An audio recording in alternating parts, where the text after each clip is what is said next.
అబ్బా చెల్లి బాగా ఆకలేసింది, కొంచెం అన్నం పెట్టు. సరే అన్నయ్య.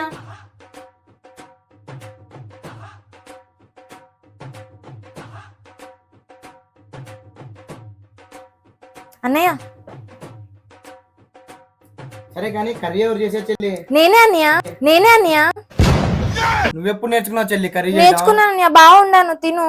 సరే చెల్లి. కాటిలో కాలే కట్టెల మేడ రమ్మంటూ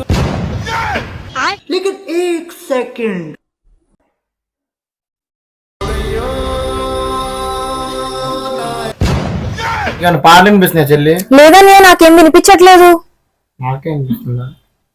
ఎందుకులే కానీ నేను బయట తింటాను చెల్లి. అన్నయ్య ఏమైంది? వద్దురా బాబోయ్, బతుకుంటే పానీపూరి తినే బతుకుతారా బాబోయ్, వద్దురా.